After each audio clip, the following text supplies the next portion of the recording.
Hello, I'm Gordon Lane, editor of CameraLabs.com. I'd like to give you a brief video tour around the Nikkor DX 18-200mm VR version 2 lens. Here it is, the 18-200mm. This is a super zoom lens designed for use on Nikon's range of DX format DSLRs, and that means it will work on pretty much every body the company's produced to date apart from its range of full frame or FX format bodies. I've got it mounted on a Nikon D90 here. Now, if you're getting a sense of deja vu at this point, do not be alarmed. I've reviewed the Nikkor DX 18-200mm lens once before, but that was the version 1 model and now we're at version 2. Now, this latest version does share a great deal with its predecessor. It has the same optics, the same vibration reduction facilities, and it also looks pretty much the same from the outside. But there's one very important difference, and that's better protection against zoom creep, and I'll be showing you how that works later on in the video.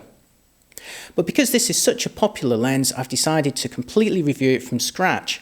Several years have passed since my original review, and I hope you'll agree that the videos look a little better than they did back then. It's also given me the chance to retest it against Nikon's very latest kit lenses and general purpose zooms. So if you're in the market for a standard lens or perhaps a step up from your kit model, you've come to the right place. Now let's check out the highlights of this new lens.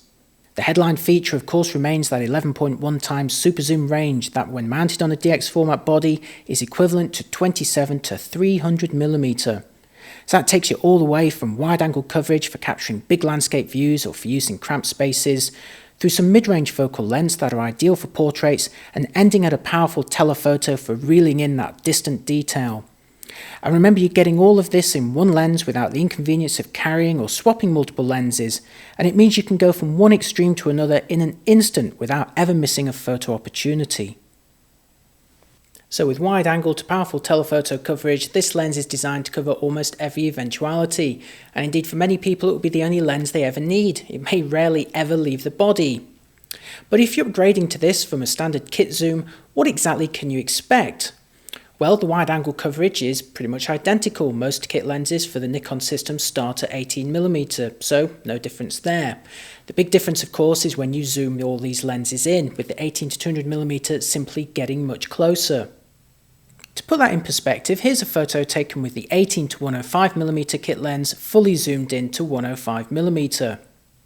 Now, the red frame that you see in the middle of this picture is what you'd capture with the 18-200mm when it's fully zoomed in. There's obviously an even bigger difference when comparing it to the 18-55mm kit lens.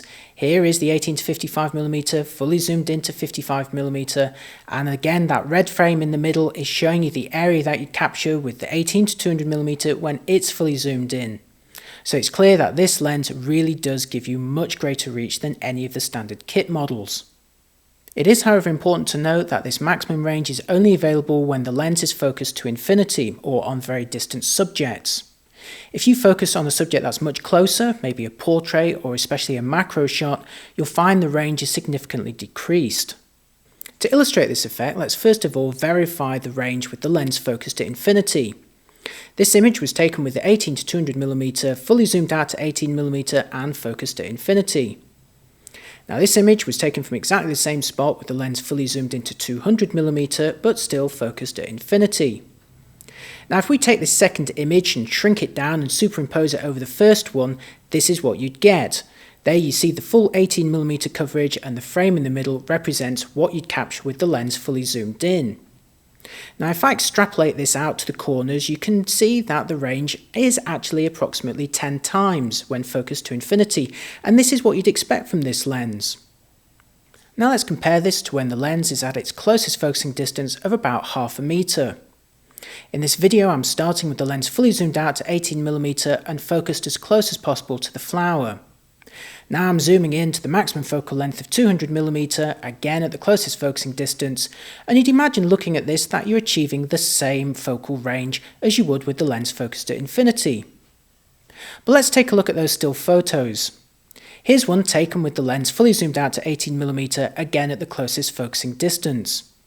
And now here's one from exactly the same position, fully zoomed into 200mm, again at the closest focusing distance. Now, if I shrink this second picture and superimpose it over the first, here's what you get. So here's the shot at 18mm, and the frame represents what you'll get when it's fully zoomed in. Now if I extrapolate that frame again to the corners, you'll see that we're getting a much smaller focal range than before. Rather than 10 or 11 times, we're now getting something that's much closer to 5 or 6 times. Now if you've never come across this effect before, you'll probably be horrified at this point to discover that your 18 to 200mm will be acting more like an 18 to 135mm when it's focused at close range. And this is indeed something that will affect you if you're into taking portraits or macro photography. But to be fair to Nikon, it actually affects all lenses, especially zooms and especially those with very long focal ranges like this one. It affects all manufacturers, it's just an optical law that you have to put up with. And that's why all manufacturers, if you check the specifications, always quote those magnifications and zoom ranges when the lenses are focused at infinity. So it's a problem, but it's a problem that affects everyone. Now let's get back to the main tour of the lens. The 18 to 200mm version 2 is physically almost identical to its predecessor, although owners of that model may notice that the VR logo is now coloured yellow instead of red, and the zoom ring here is slightly narrower than before to make room for the lock switch, which I'll show you in just a moment. So as before, you have a manual focusing ring closest to the lens mount here, and above that a zoom ring. And as I turn this from 18 to 200mm, you can see that barrel extend to its maximum length. Now the big problem facing its predecessor was zoom creep. That's where the lens barrel can actually extend or retract under its own weight at certain focal lengths. And I'm afraid to say this new version 2 model is also susceptible to that effect. As I zoom out, I'll show you that happening. Here, 200mm, that's fine, but as I approach the 135 mark, just beyond here, you'll see the lens begin to fall.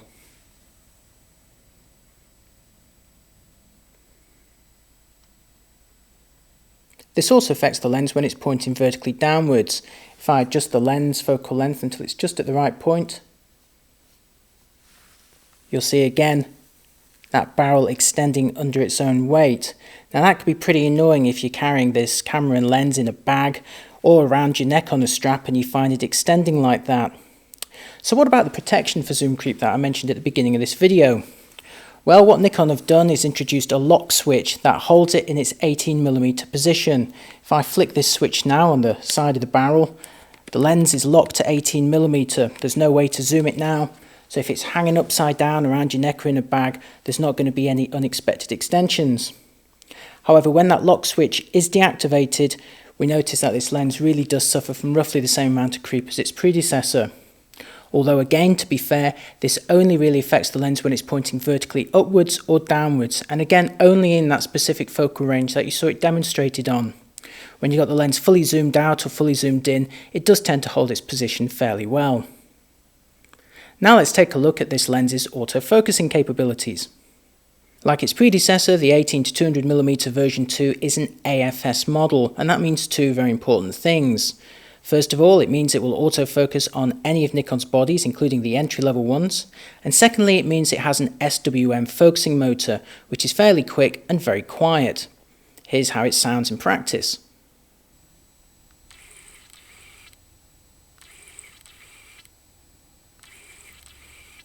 Now that was fairly average in terms of speed, but it was pretty quiet in operation.